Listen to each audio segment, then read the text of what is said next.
क्या कोई आत्मा इस हद तक जाकर बदला ले सकती है कि सालों तक वो एक परिवार को तंग करे?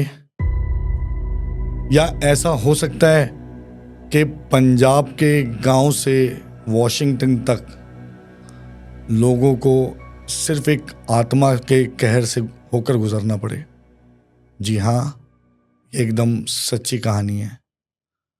आज के अपने इस एपिसोड में मैं आपके पास लेके आया हूँ अपनी वो केस स्टडी जो कि बिल्कुल रियल स्टोरी है, बहुत रिसेंट है और जिसने सालों तक एक परिवार को इतना परेशान किया, इतना तंग किया कि उनके यहाँ हर तरह की समस्या हुई। तो दिल थाम के सुनिए और अंत तक जुड़े रहिए, तभी शायद आप इसको समझ पाएंगे। तो ये शुरू हुआ पंजाब के एक गांव से, जहां एक फैमिली बहुत अच्छी, एक रिच फैमिली जिसका बहुत अच्छा फाइनेंशियल स्टेटस था, बहुत अच्छे से वो लोग रहते थे और घर में हर तरह की सुख सुविधा मौजूद थी। किसी तरह की कोई परेशानी नहीं थी जब तक ये नहीं हुआ था। ये क्या था कि उस घर में एक फादर के दो बेटे थे, एक छोटा बेटा और एक बड़ा बेटा।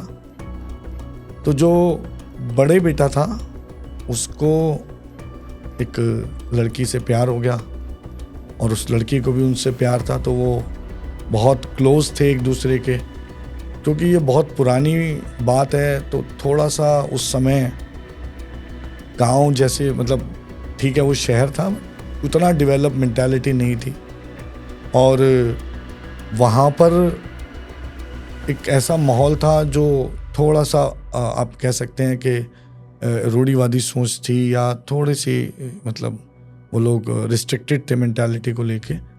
इसीलिए वहाँ पर वो बात बहुत बड़ी बात थी कि वो आपस में एक लड़का लड़की एक दूसरे से प्यार कर रहे हैं या उनके बारे में इस तरह की बात भी की जाए। तो हुआ यूं कि लड़का और लड़की ने मिलकर ये डिसाइड किया कि वो एक दूसरे के साथ शादी करेंगे।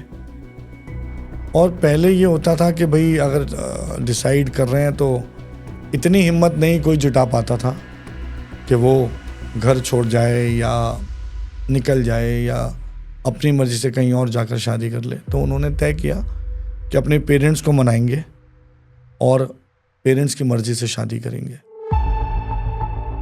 पेरेंट्स को मनाने का प्रोसेस कुछ दिन चला, कुछ महीनों चला और कुछ महीनों बाद भी जब पेरेंट्स नहीं माने तो उन दोनों को लगने लगा कि अब ये संभव नहीं है, शायद हमारी शादी हो या ना हो। तो लड़के ने लड़की से कहा कि भाई अब शायद ये शादी नहीं हो सकती। हालांकि दुखी दोनों बराबर के थे और दोनों के लिए ये बहुत बड़ी बात थी।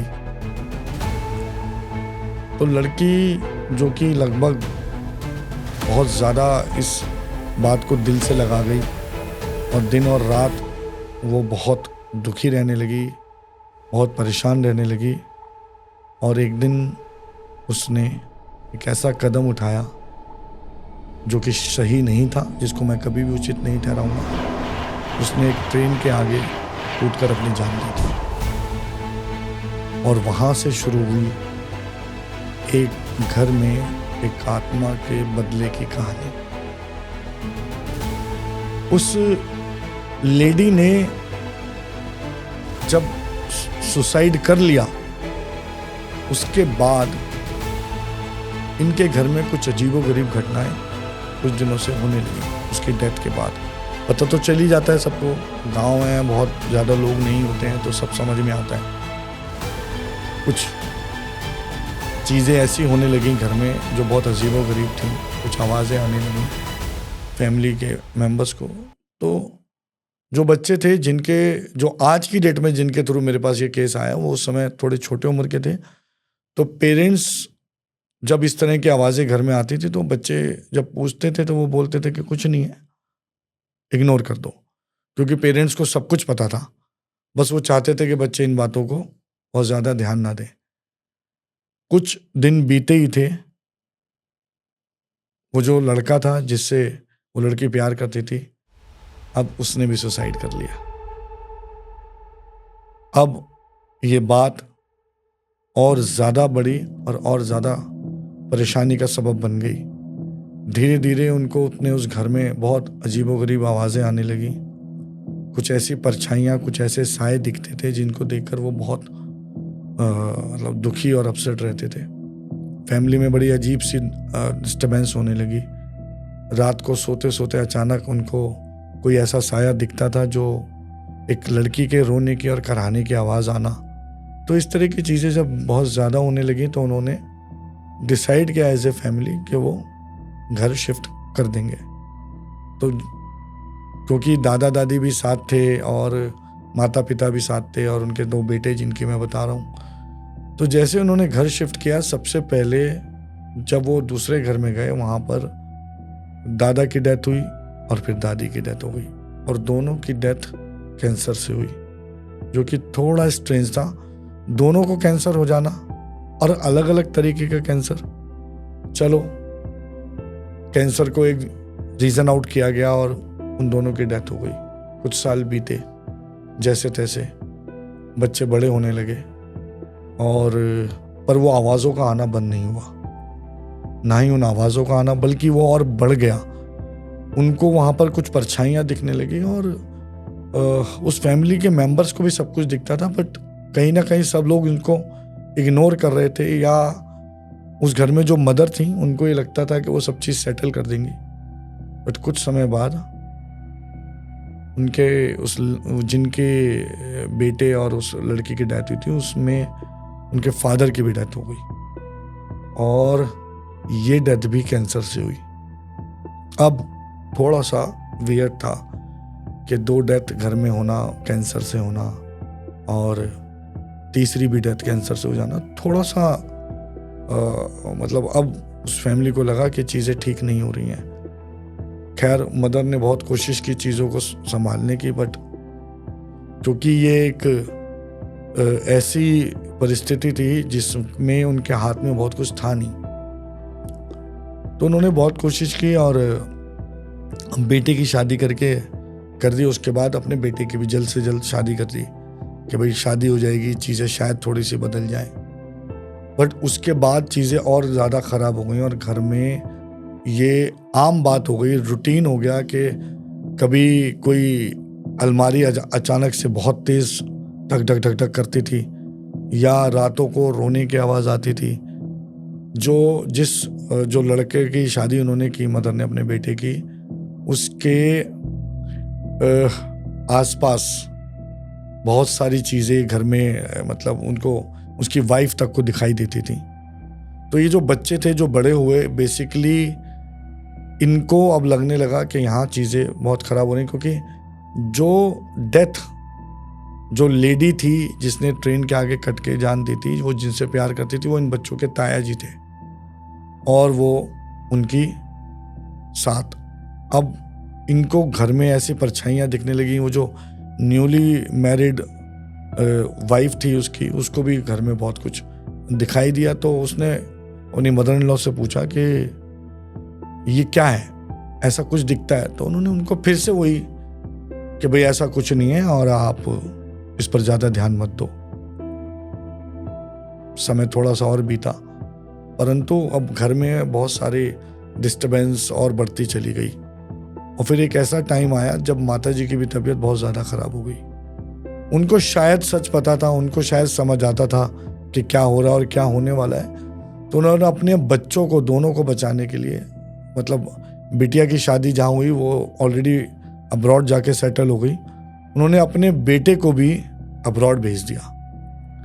बेटा बहू अब्रॉड चले गए, इधर मदर की डेथ हो गई और उनके लिए ये घर एक डर का साया बन गया। अब्रॉड से वो बीच में कुछ दिन के लिए आए, तो यहाँ पर अब की बार जो हुआ वो बहुत ज़्यादा खतरनाक था। उन्होंने कुछ ऐसे साए, कुछ ऐसी चीज़ें और कुछ ऐसी आवाज़ें सुनाई दी जिससे उनका डर बढ़ गया और उनको अपने ही घर में एक डर सताने लगा और उन्हें लगने लगा कि कुछ है ऐसा जिसका कोई समाधान नहीं है। उन्होंने बहुत कोशिश किया, अलग अलग लोगों से बात की, कुछ लोगों ने उन पर यकीन किया, कुछ लोगों ने नहीं किया। फिर वो अब्रॉड चले गए दोबारा। वॉशिंगटन में जाकर उन्होंने अपना काम वाम सेटल किया। काम बहुत अच्छा था, बहुत सब कुछ अच्छा चल रहा था, लेकिन चीज़ें ठीक नहीं हो रही थी। वहाँ पर उनकी जो वाइफ थी लड़के की, वो एक मेडिकल लाइन से बिलोंग करती थी, तो उनको बहुत अच्छी नॉलेज थी मेडिकल साइंस की। उसके बावजूद भी जब भी वो लोग फैमिली प्लान करते थे, उनका मिसकैरेज हो जाता था। अब मेडिकल रिपोर्ट सब नॉर्मल थी, सारी रिपोर्ट्स नॉर्मल थी, सब कुछ नॉर्मल था, बस कुछ समझ नहीं आ रहा था कि ये कैसे और क्यों हो रहा है। तो जब ये सब कुछ हो चुका था, तब मुझ तक ये बात कैसे आई कि मुझे उन लोगों ने शायद किसी पॉडकास्ट के माध्यम से ढूंढा और उन्होंने अपनी परेशानियां मुझे बतानी शुरू की कि ऐसे ऐसे हमारे साथ कुछ चीज़ें, पर वो शायद खुलकर कुछ नहीं बता पा रहे थे और कुछ चीज़ें थी, और मुझे भी थोड़ा टाइम लगा इस पूरी सिचुएशन को डिकोड करने में कि एक्चुअली में उनके साथ क्या हुआ और कैसे घटा। तो जब मेरी उनसे एक बार बात हुई तो मैं कुछ चीज़ें उन्होंने बताई, तो जब मैं डिकोड कर रहा था तो मैंने उनसे थोड़ा समय लिया और मैंने कहा मुझे थोड़ा समय चाहिए और मैं आपको नेक्स्ट कॉन्वर्सेशन में ट्राई करूँगा कि मुझे मेरी कैलकुलेशंस क्या कहती हैं। थोड़ा 1-2 दिन बीत गए, मैं थोड़ा बिजी था, उनका कॉन्टिन्यूसली कॉल आ रहा था ऑफिस के नंबर पे और वो बात करना चाहते थे, तो उन्होंने फिर से एक वीडियो कॉल पे मुझसे जुड़े। तो मैंने उनको एक चीज़ बताई कि उन्होंने सबसे पहले तो मुझे कहा कि सर आपसे जब से बात होनी शुरू हुई है, एक ऐसा कनेक्शन डेवलप हो रहा है जिससे समझ आ रहा है कि कुछ चीज़ें, कुछ तार जो अधूरे थे वो जुड़ रहे हैं। तब मैंने उन्हें कहा कि आपके घर में जो समस्याएं हैं उनके पीछे कुछ एंटिटीज़ हैं जो मुझे नज़र आती हैं, और वो एंटिटीज़ एक लेडी, एक जेंट्स और एक छोटा बच्चा। अब ये बात सुनकर वो थोड़ा से हैरान और थोड़े से हिचक रहे थे। तो उन्होंने कहा सर देखो, बच्चा तो हमें नहीं पता, पर हमें इतना ज़रूर पता था कि कोई लेडी है जिसकी आवाज़ आती है और बहुत कभी उसके रोने की आवाज़ आती है रात को, कभी उसके चीखने की आवाज़ आती है, और जिस तरह उनके ताया जी की डेथ हुई वो बहुत अजीबोगरीब था, बहुत आउट ऑफ नोवेयर एक चीज़ एकदम से हुआ था। तो उनको लगता है कि भाई हाँ 2 एंटिटी हो सकता है हो, बट तीसरी का उन्हें अंदाज़ा नहीं है। तो मैंने कहा देखो भाई मुझे आइडिया नहीं है, बट मेरी जो कैलकुलेशन कह रही है, जितना मैं अपनी सिद्धियों और अपनी पूजा पाठ से जान पाया हूँ, तो वहाँ पे एक तीसरी एंटिटी भी है। तो ये बात यहाँ उन्होंने कहा ठीक है सर, आप देखिए बताइए कैसे करना है और आप मुझे 1-2 दिन का समय दीजिए। मैंने कहा ठीक है। फिर मैं अपने रूटीन में लग गया और उनका फिर से कॉल आया वीडियो कॉल के लिए। वो इस बार वो बार कॉल कर रहे थे और मैं अपने कुछ ऑफिशियल उसमें इतना ज़्यादा बिजी था कि वो कॉल लेने मुझे 2 से 3 दिन लग गए। 3 दिन बाद जब मैंने उनका वीडियो कॉल लिया, तब उन्होंने मुझे एक ऐसी बात बताई जिसकी शायद उन्होंने खुद भी कल्पना नहीं की थी। तो उन्होंने मुझे ये रिवील किया। जब उन्होंने ये बात अपनी सिस्टर से पूछी, तब उनकी सिस्टर ने उन्हें बताया कि हाँ ये बात उनकी मदर ने एक बार उन्हें बताई थी कि एक छोटा बच्चा है जो दिखाई देता है, जो जब जैसे कई बार अलमारी बजने की आवाज़ आती है धड़ धड़, और उसकी आवाज़ भी आती है, और छोटा बच्चा उन्हें दिखाई देता है, जो कि उस व्यक्ति को बिल्कुल नहीं पता थे जिसने मुझसे संपर्क किया। और जब मैंने उन्हें ये बात बताई तो अब उनका विश्वास इस लेवल पर था कि सर ये छोटा बच्चा कौन है, कहाँ से आया और कैसे, क्योंकि वो 2 एंटिटी तो वो समझ गए कि एक उनके ताया जी और एक वो लेडी जिसने सुसाइड किया था रेल के आगे, तो ये छोटा बच्चा कहाँ से आया। तब मैंने उन्हें बताया कि छोटा बच्चा जो है ये उसी लेडी का है, और जिस वक्त उस लेडी ने सुसाइड किया, उसके सुसाइड करने का एक बड़ा कारण ये था कि वो प्रेग्नेंट थी, और क्योंकि उस अवस्था में वो किसी और से शादी नहीं कर सकती थी, इसलिए उसने सुसाइड किया। तो वो जो छोटा बच्चा था जो उस घर में उन्हें दिखाई देता था, जो कभी रोता था, कभी बहुत ज़्यादा वायलेंट तरीके से अपने आप को एक्सप्रेस करता था, वो वही छोटा बच्चा था। तो ये बात उनके लिए जानना बहुत मुश्किल था और बहुत उनके लिए बहुत डिफ़िकल्ट हो गया था कि ये कैसे क्या हो रहा है, और बहुत उनके लिए बहुत बड़ी परेशानी का सबब बन गया था। और शायद यही वजह थी कि बार बार उनकी वाइफ जब भी फैमिली प्लान करती थी, क्योंकि जबकि वो एक मेडिकल इंडस्ट्री से बिलोंग करती थी और सब चीज़ की नॉलेज थी, उसके बावजूद भी उसका बार बार मिसकैरेज हो जाता था। एक बार नहीं, 2 बार नहीं, कई बार मिसकैरेज हुआ। और मिसकैरेज कॉन्टिन्यूसली हो रहा है जबकि सभी मेडिकल रिपोर्ट्स नॉर्मल थी। तो ये चीज़ थोड़ी डिफिकल्ट थी, थोड़ा मुश्किल सिनेरियो था। और क्योंकि वो बदला इतना बड़ा था कि वो बेशक बहुत दूर मौजूद थे, लेकिन शाबर विद्याओं में इन चीज़ों का उल्लेख है कि किसी को बहुत दूर बैठकर भी अगर नुकसान पहुंचाना चाहे तो पहुंचाया जा सकता है। तो ये सिचुएशन जब उनके साथ हो गई, तब उन्होंने मुझे कहा कि सर कुछ भी करो, क्योंकि वो हमारा घर है और हमारे लिए जीवन बहुत बड़ा है। आप जो जो बोलोगे हम करने को तैयार हैं, बस किसी तरह हमारे घर में से उन सब चीज़ों को हटाओ और हमारी ज़िंदगी को नॉर्मल करो।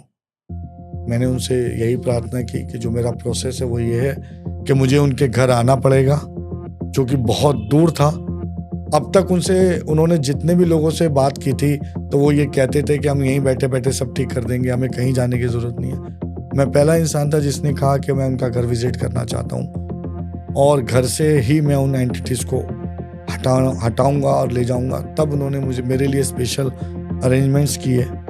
और जब मैं यहाँ दिल्ली से रात को निकला, सुबह 5 साढ़े 5 बजे की बात है, शायद 6 बजे थे, बिल्कुल मैं इंटीरियर में, गांव में, एक बहुत ऐसी सड़कों से होते हुए जहाँ थोड़ा इंटीरियर था वही पंजाब का। और जब मैं वहाँ पहुँचा तो एक बहुत बहुत खूबसूरत, बहुत आलीशान घर था, बहुत सुंदर घर बना हुआ था, खूबसूरत गार्डन था उसके अंदर, बहुत बड़ा घर था। और जैसे मैं उस घर में पहुँचा तो उस घर में इतनी ज़्यादा नकारात्मक ऊर्जा थी। जैसे एंट्री पे मैं गया और अंदर जाते ही मुझे कोई टाइम लगा ही नहीं उन तीनों एंटिटीज़ को महसूस करने में, उन ऊर्जाओं को उस घर के अंदर महसूस करने में। उनका एग्रेशन इस लेवल पे बढ़ गया था कि एक मोमेंट पर उन्होंने मुझ पर भी अटैक करने की कोशिश की। ईश्वर की कृपा रही, गुरुओं का आशीर्वाद था, सिद्धियों के माध्यम से मैंने उन्हें मनाया, कमज़ोर किया, फोर्स किया और वहाँ से हटाया। और हटाकर सबसे पहले उस पूरे घर की ऑरा क्लीनिंग की, क्योंकि गंगा जल मैं अपने साथ लेकर गया था। उस घर को पूरी तरीके से प्रिकॉट किया और वहाँ से उन्हें ले जाकर वहाँ से सीधे मैं ऋषिकेश गया, क्योंकि मेरे पास कोई ऑप्शन बचा नहीं था। मेरे पास वो 3 एंटिटीज थी जिनको मुझे हटाना ज़रूरी था। मैं उन्हें सीधे ऋषिकेश लेकर गया और ऋषिकेश के अपने घाट पर बैठकर अपनी क्रियाओं के माध्यम से, मंत्रोच्चारण के माध्यम से, सिद्धियों के माध्यम से मैंने उन्हें वहाँ गंगा जी में विलीन किया और उनकी मुक्ति और मोक्ष की कामना की। और ईश्वर की कृपा से मैं उसको अच्छे से कर पाया और अब उनके घर में सब कुछ ठीक है, नॉर्मल है। उन्होंने मुझे बहुत बहुत सारा प्यार दिया, बहुत बहुत सम्मान दिया, मैं उसका शुक्रगुजार हूँ। पर इस स्टोरी को आप तक लाने का उद्देश्य यही है कि इस तरह की चीज़ें जब कभी भी हों तो प्लीज़ उन्हें इग्नोर ना करें, उन पर बात करें और उन लोगों तक अपने एक अच्छे मेंटोर को चुनें वाइजली और एक एक्सपर्ट के पास जाकर इसका समाधान कराएं। आपका बहुत बहुत धन्यवाद मेरे साथ जुड़ने के लिए। आगे भी मैं ऐसी ही कुछ कहानियाँ, ऐसी कुछ रियल इंसिडेंट्स आप तक लेकर आऊँगा, क्योंकि बहुत सारे ऐसे लोग हैं जो शायद कैमरे के सामने आकर अपनी केस स्टडी या अपनी सच्ची घटना को बताने में उनमें शायद ना इतनी हिम्मत हो और ना ही वो बताना चाहते हो, क्योंकि आजकल लोग एक दूसरे को बहुत जल्दी जज करते हैं। इसीलिए मैं कोशिश करूँगा ऐसी कुछ इंसिडेंट्स, ऐसी कुछ स्टोरीज जो मेरे अपनी पर्सनल एक्सपीरियंसेस हैं वो आप तक पहुँचाऊँ। अगर आपको भी इस स्टोरी को सुनकर कुछ सीखने को मिला है और आपको ये पसंद आई है तो आप इसे शेयर कीजिए ज़्यादा से ज़्यादा, हमारे चैनल को लाइक कीजिए, सब्सक्राइब कीजिए, क्योंकि आपका सपोर्ट हमें मोटिवेट करता है आप तक ऐसे और भी कहानियाँ लाने के लिए।